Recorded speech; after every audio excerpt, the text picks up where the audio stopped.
Hello my dear learners, आप सभी का बहुत बहुत स्वागत है मेरे चैनल पर। और अगर आपको मेरे लेक्चर्स अच्छे लगते हैं तो प्लीज़ मेरे चैनल को सब्सक्राइब करिए और मेरे लेक्चर्स को ज़्यादा से ज़्यादा लाइक करिए ताकि मुझे पता चले कि आपको मेरा लेक्चर कैसा लगता है। और आज हम लोग पढ़ने जा रहे हैं एमएससी थर्ड सेम का टॉपिक है मैनग्रोव्स के बारे में। तो मैनग्रोव्स आपका शॉर्ट आंसर टाइप क्वेश्चन में पूछा जा सकता है या लॉन्ग आंसर टाइप में भी पूछा जा सकता है। तो मैनग्रोव्स का आपको इंट्रोडक्शन पार्ट कैसे प्रिपेयर करना है ये मैं आपको बताती हूँ, उसके बाद हम उसको डिटेल में भी पढ़ेंगे। ये उसका कुछ इंट्रोडक्शन पार्ट है मैनग्रोव वाला, हम लोग स्टडी करते हैं। The shorter Oxford dictionary describe the word mangrove as obscurely connected with the Portuguese word मैंग।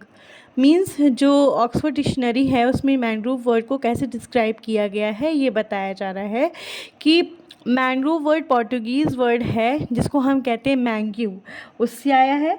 And the Spanish word mangle, Spanish का वर्ड है जिसको हम मैंगल कहते हैं, उससे आया है। और इंग्लिश में इसका कौन से वर्ड से है? ग्रूव से। And it dates in its origin as 1613। कब आया है? 1613 पर आया है। Marta Vanusai in her book The Mangrove and Us points out that the word is neither Portuguese nor Spanish, and after an exhaustive search she concludes that the word mangue derives from the national language of Senegal. Means जो ये जो थी Marta वेन्यूसाई, इन्होंने एक book लिखी थी जिसका नाम था द मैनग्रोव एंड अस के बारे में। उन्होंने पॉइंट किया कि जो वर्ड है मैनग्रोव वो हमारा ना ही पोर्टुगीज़ से आया है और ना ही स्पेनिश से आया है। और उन्होंने कहा कि ये वर्ड जो है ड्राइव हुआ है नेशनल लैंग्वेज से जिसका नाम है Senegal. She comments that it was probably adopted by the Portuguese. Adopt उसने किसने किया? तो उन्होंने कमेंट किया कि जो वर्ड मैंग्यू है ये पोर्टुगीज़ ने अडॉप्ट किया था and later modified by the Spanish, और लेटर उसको मॉडिफाई किया गया बाय स्पेनिश लोगों के द्वारा as a result of their exploration of the coast of West Africa. The term mangrove has been applied historically to plants which live in muddy, wet soil in tropical or subtropical tidal water. किसको बताया गया term mangrove कहाँ से आया है? Historically उन plants को दिया गया था जो कि मडी मिट्टी में रहते थे और गीली मिट्टी में रहते थे, वेट सॉइल इन द कहाँ पर? ट्रॉपिकल एंड सब ट्रॉपिकल टाइडल वाटर्स पे प्रेजेंट थे, उनको दिया गया ये word mangrove. In the 1960s the term mangle was used for the community of mangrove plant and the term mangrove for the plant species making up the forest.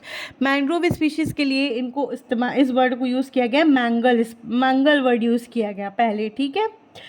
इतना आपके लिए important है। Next up the Swedish naturalist Carl von Linnaeus in 1735 devise a system for classifying the plants and animals in the systematic way. सबको पता है कि Linnaeus ने classification किया था सिस्टमैटिक वे पर, वो इसी तरह इन्होंने इसको भी क्लासीफाई किया, मैनग्रोव को भी, मतलब उसका डिवीज़न, क्लास, ऑर्डर, फैमिली क्या होती है। मैनग्रोव का जो डिवीज़न होता है वो होता है स्पर्मेटोफाइटा, और क्लास जो होता है वो डाइकोटिलेडोनी होती है, ऑर्डर राइजोफोरेल्स होता है, फैमिली राइजोफोरेसी होती है। तो ये बेसिक इंट्रोडक्शन पार्ट हो गया। अब हम लोग इसका नोट कैसे लिखना है वो मैं आपको इसमें दिखा रही हूँ। देखिए, तो इसमें क्या दिया है? Now we are going to study the mangrove short note. Mangrove is क्या होता है? मैनग्रोव किसे कहते हैं ये इसमें बताया गया है। मैनग्रोव इज अ श्रब और small tree that grows in coastal saline और ब्रैकिश वाटर। क्या है? मैनग्रोव एक छोटा सा ट्री होते हैं, छोटे छोटे श्रब्स होते हैं जो कहाँ ग्रो करते हैं? कोस्टल सलाइन वाटर में ग्रो करते हैं या फिर ब्रैकिश वाटर में ग्रो करते हैं। सलाइन वाटर मतलब क्या होता है? ऐसा वाटर जो कि हम जिसमें जो आपकी सॉल्ट की जो क्वांटिटी होती है वो ज़्यादा रहती है, मतलब इन द सेंस कि वो खारा पानी रहता है। और ब्रैकिश वाटर में जहाँ पे मिट्टी विट्टी ज़्यादा रहती है वहाँ पर ग्रो करते हैं, वैसे प्लांट होते हैं हमारे मैनग्रोव्स, ठीक। Mangroves occur in tropics and subtropics mainly between the latitudes 30 degree north and 30 degree south with greatest mangrove area with 5% of equator. मतलब कहाँ पर अकर होते हैं? Tropics and subtropical area में पाए जाते हैं, ठीक है। उसका लैटिट्यूड क्या है, 30 degree north and 30 degree south.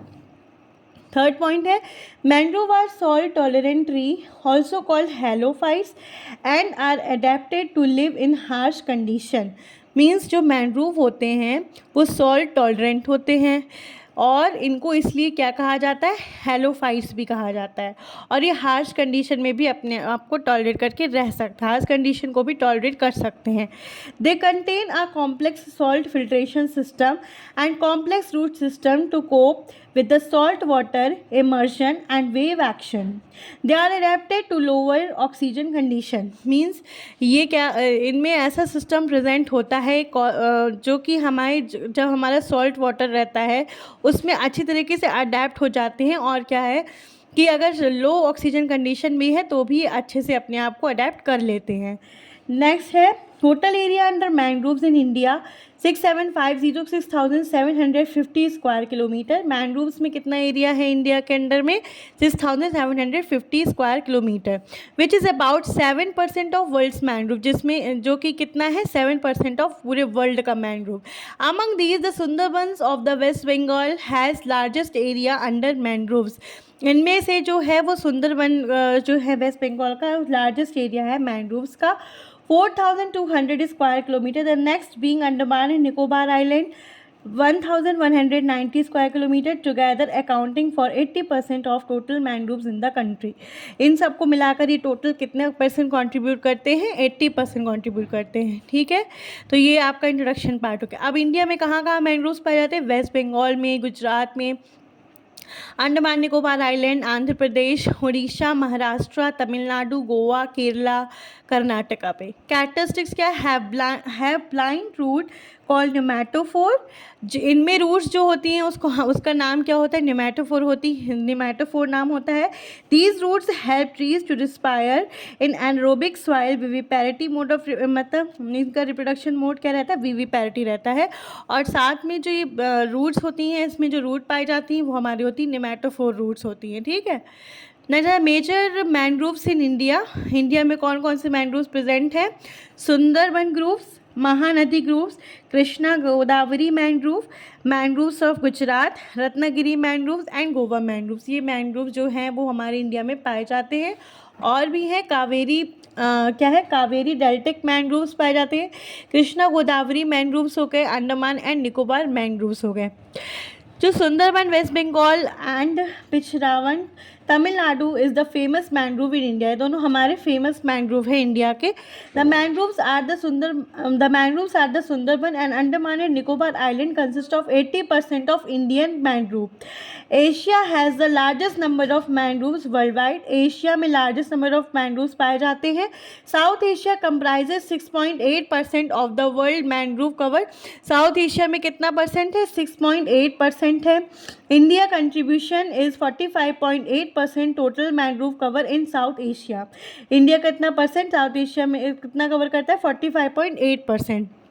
Coverage, mangrove cover 4,975 square kilometre which is 0.15% of countries total geographic area.